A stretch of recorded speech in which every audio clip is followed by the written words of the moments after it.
సమాచారం కోసం 95 న్యూస్ ఇప్పుడు యాప్లో మీ ముందుకు వచ్చింది. వెంటనే డౌన్లోడ్ చేసుకుని న్యూస్ అప్డేట్ తెలుసుకోండి. ప్రతి క్షణం ప్రజాక్షేమం కోసం. Hi friends, welcome to our channel. ఇప్పుడు మనము ఆరెంజ్ హాస్పిటల్ ఎల్బీ నగర్ జోన్లో ఉన్నామండి. ఇప్పుడు మనతో పాటు doctor Gautam Gorikiyala, general medicine and diabetologist.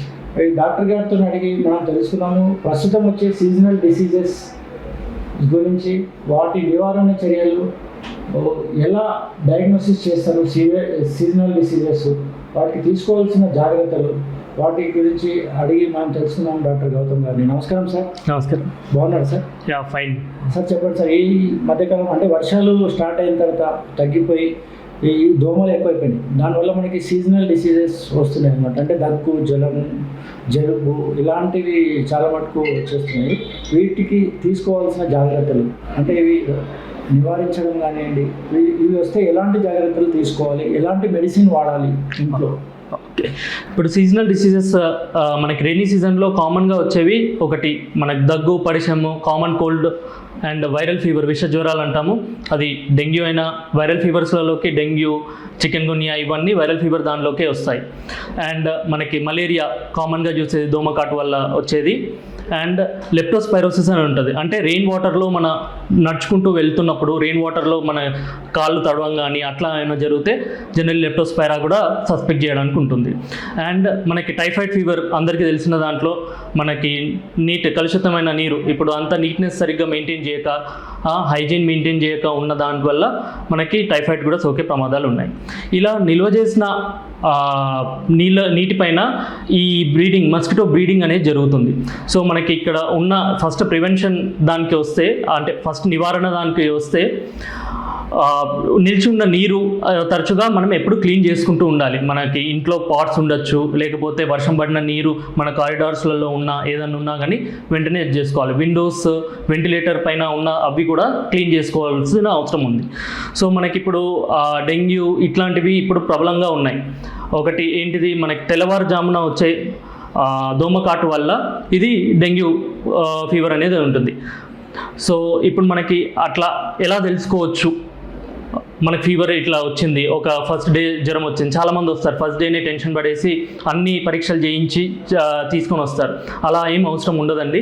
ఒకటి ఫస్ట్ డే మీకు ఫీవర్ వస్తుంది అంటే వైరల్ జ్వరము చూడాలి. ఫస్ట్ మనకి టెంపరేచర్ ఎంతవరకు వస్తుంది, ఎంత టెంపరేచర్ ప్రతి ఒక్కరు కొంచెం ఇది థర్మోమీటర్తో చెక్ చేసుకోవడం కానీ ఇట్లా చూసుకోవాలి. ఎంతవరకు ఉంది అని చూసుకొని మనం నార్మల్ పారాసెటమాల్ అలాంటి టాబ్లెట్స్ వేసుకొని కొంచెం వరకు చూసుకొని, ఏమన్నా కళ్ళు తిరుగుతున్నాయా, డీహైడ్రేట్ అవుతున్నామా, అవి చూసుకొని దాని తర్వాత ఏదన్నా ఉంది అని అంటే ఫస్ట్ డాక్టర్ని సంప్రదించి డాక్టర్ సలహా మేరకు, క్వాలిఫైడ్ ఫిజిషియన్ కానీ వాళ్ళ దగ్గర సలహా మేరకు రక్త పరీక్షలు అవి చేయించండి.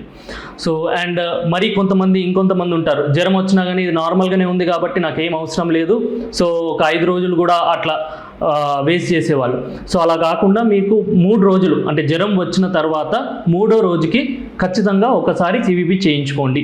ఈ టైంలో మనకి ప్లేట్లెట్లు ఎలా ఉంటాయో అనేది మనిషిని చూసి కానీ అట్లా ఎవరు అంచనా వేయలేరు. సో ఇప్పుడు మనకి ఇలా వచ్చిన తర్వాత కొంతమంది కాంప్లికేట్ అవుతుంటారు, అంటే మూత్రం ఎర్రగా రావడం కానీ, కొంతమందికి ర్యాష్ వచ్చేస్తుంది, మొత్తం బాడీ పైన ర్యాష్ వస్తుంది. అలాంటి వాళ్ళు వెంటనే దగ్గరున్న డయాగ్నోస్టిక్ కానీ ఒక డాక్టర్ని సంప్రదించి వెంటనే అలాంటి వాళ్ళు డెంగ్యూ షాక్ అంటే బీపీ సడన్గా లో అయిపోవడం, ర్యాష్, బ్లీడింగ్ మ్యానిఫెస్టేషన్ అంటే చిగుళ్ళ నుంచి రక్తస్రావం రావడము, అట్లాంటివి ఏమైనా జరుగుతుంది అని అంటే అది కాంప్లికేటెడ్ డెంగ్యూ లెగ్ వెళ్తున్నట్టు. సో ఇమీడియట్గా ఇంటర్వెన్షన్ ఇస్ నీడెడ్. డాక్టర్ గారు, కొంతమందికి ఫీవర్ అనేది మార్నింగ్ టైము రాదు, సడన్గా ఈవినింగ్ 6-7 తర్వాత ఆటోమేటిక్గా ఫీవర్ వస్తుంది అంటారు. అంటే ఓన్లీ నైట్ టైమే ఫీవర్ స్టార్ట్ అవుతుంది అంటారు. అలాంటి ఫీవర్స్ని మనం ఏ విధంగా చూడొచ్చు? జనరలీ ఇప్పుడు మనకి అట్లా ఓన్లీ నైట్స్ వస్తుంది, బాగా చెమటలు పట్టిపోతున్నాయి, మాకు నైట్ టైమ్స్ ఇట్లా వస్తుంది. కొంతమందికి ఒక రోజు ఇచ్చి రోజు రావడము, ఇవన్నీ కొంచెం ఇప్పుడు మనకు సీజనల్ దృష్టిలో చూస్తే మలేరియా సంబంధించిన అవి ఇలా ఉంటాయి. లేదు కొన్ని ఎక్కువ రోజుల నుంచి వస్తుంది, వెయిట్ లాస్ కూడా ఉంది, అట్లేమన్నా అనుకుంటే మనం ట్యూబర్క్లోసిస్ వైపు సస్పెక్ట్ చేయడానికి ఉంటుంది. ఈ ట్యూబర్క్లోసిస్ అనేది ఎలా డిటెక్ట్ చేయొచ్చు సార్? ఇప్పుడు ట్యూబర్క్లోసిస్ అనేది మామూలుగా అందరు ఏమనుకుంటారంటే ట్యూబర్క్లోసిస్ అనేది ఊపిరితిత్తులది కి సంబంధించిన రోగం అనుకుంటారు. అలా ఉండదు. ట్యూబర్క్లోసిస్ అనేది ప్రతి అవయవం, బాడీలో ఉన్న ప్రతి అవయవంకి వచ్చే అవకాశం ఉంటుంది. కాకపోతే మనం ఏదైతే క్షయ నివారణ ఇవి మిగతా చెప్పేదంతా మ్యాక్సిమం వరకు పల్మనరీ ట్యూబర్క్లోసిస్ అంటే ఊపిరితిత్తుల యొక్క టీబీ దానికి అది చేస్తాం. అట్లాంటిది ఏదైనా ఉంటే ఊపిరితిత్తుల దాని గురించి మాట్లాడుకున్నట్టయితే తనకి తరచుగా దగ్గు రావడం, దగ్గులో తెమడ పడుకుంటూ ఉండడము, ఆయాసం రావడము, వెయిట్ గణనీయంగా తగ్గడం, అంటే 6 నెలల్లో 10 కేజీల వరకు తగ్గడము, అంటే వాళ్ళు ఏం డైటింగ్ చేయకుండా ఏం చేయకుండా అలా తగ్గుముఖం పడుతుంది, ఇట్లా ఫీవర్స్ వస్తున్నాయి అని అంటే అప్పుడు చేసుకోవడానికి ఉంటుంది. సార్ చివరిగా చెప్పండి, సీజనల్ డిసీజెస్ గురించి ఎలాంటి జాగ్రత్తలు తీసుకోవాలి? దోమకాటికి దూరంగా ఉండడం కానీ, ఈ ఇంట్లో చిన్నపిల్లలు ఉంటారు, ఇంకా ముసలి వాళ్ళు ఉంటారు, ఓల్డ్ ఏజ్ సీనియర్ సిటిజన్స్, అలాంటి వారు ఈ సీజన్స్లో తీసుకోవాల్సిన జాగ్రత్తలు. ఈ సీజన్స్లో పర్టికులర్గా మనకి పిల్లలకి వృద్ధాప్యంలో ఉన్న వాళ్ళకి మేజర్గా తీసుకోవాల్సినది మనకి చుట్టుపక్కల అందరికీ తెలిసిన విషయమే, దోమలు అవి ఏమన్నా ఉంటే దాన్ని నివారించడానికి తగు జాగ్రత్తలు అవన్నీ తీసుకోవాలి. లైక్ అదే వాటర్ ఏదన్నా ఇక్కడ నిల్వ ఉన్న అవి తీసుకోవడం కానీ ఇవి. ఒకటి ఇంకొన్ని ప్రదేశాలలో మనము వెళ్ళలేము, అంటే లైక్ మనం బయటికి వెళ్ళిన ప్రదేశాలలో ఆ క్లెన్లీనెస్ అవి మనం చూసుకోలేము. అలాంటప్పుడు మస్కిటో రెపెలెంట్స్ అంటాం, దాంట్లో పిల్లలకి బట్టల పైన ఇది దానికి రోలాన్స్ లాగా వస్తాయి, అవి పెట్టి ఇవ్వడం కానీ, ఓడోమాస్ టైప్ క్రీమ్స్ ఏదన్నా మస్కిటో రెపెలెంట్ క్రీమ్స్ ఉంటాయి అవి వేసుకోవడము.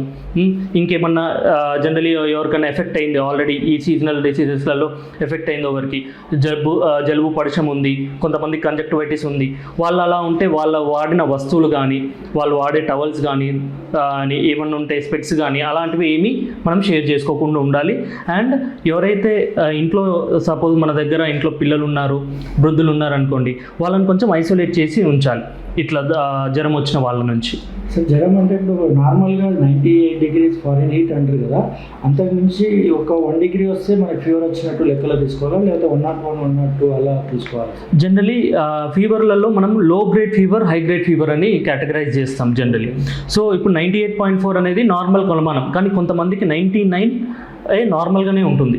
సో జనరలీ మనకు వచ్చేసే ఫీవర్ని 99.4 అబౌవ్ ఏది ఉన్నా కానీ దాన్ని ఫీవర్గానే కన్సిడర్ చేసి అప్పుడు ఏమన్నా పారాసెటమాల్ ట్యాబ్లెట్స్ కానీ ఇవి కానీ అది 101 ఆ మేరకు వెళ్తుంది అని అంటే ఖచ్చితంగా వెంటనే ఇంటర్వెన్షన్ ఇస్ నీడెడ్. అంటే అప్పుడు ట్యాబ్లెట్ వేసుకోవడం కానీ, తడిగుడ్డతో కాపడం కానీ ఇవన్నీ చేస్తూ ఉంటారు. సరే, ప్రతి ఫీవర్ మనం డెంగ్యూ ఫీవర్ కానీ ఇట్లా టైఫాయిడ్ ఫీవర్ కానీ ఎలా డిఫరెన్షియేట్ చేస్తారు ఫీవర్ని?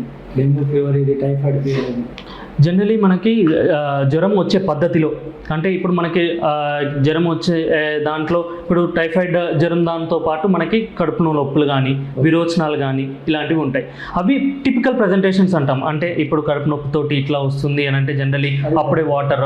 టైఫాయిడ్ దాంట్లో, డెంగ్యూ జ్వరంలో కొంచెము బాడీ పెయిన్స్, ర్యాషెస్ ఉంటాయి, అవన్నీ ఉంటాయి కాబట్టి కొంచెం అక్కడి వరకు సస్పెక్ట్ చేస్తాం. కానీ ఆ టిపికల్ ప్రజెంటేషన్స్ అంటే అప్పుడప్పుడు జ్వరం ఏమి లేకుండా కూడా డెంగ్యూ సోకవచ్చు. అంటే ఓన్లీ మోషన్స్, లూజ్ మోషన్స్ తోటి వస్తుంది, వైరల్ డయేరియా. సో అది కూడా మనకు డెంగ్యూలో ఒక లక్షణమే. సో ఓన్లీ మూత్రంలో మంట అట్లా వచ్చినప్పుడు ఇది ఇట్లా చూసుకోవచ్చు. చూసారు కదా ఫ్రెండ్స్, డాక్టర్ గారు చాలా బాగా వివరించారు. Doctor Gautam Gorityala, MD general physician and diabetologist. మీరు కూడా ఎలాంటి సందేహాలను కింద కామెంట్ రూపంలో రాయండి.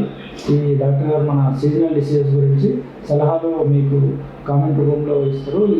ఇంకా డౌట్స్ ఉంటే కింద స్క్రోల్ అయిన నెంబర్కి మీరు కాల్ చేసి మీ డౌట్లని అడగవచ్చు. ధన్యవాదాలు డాక్టర్. Thank you sir.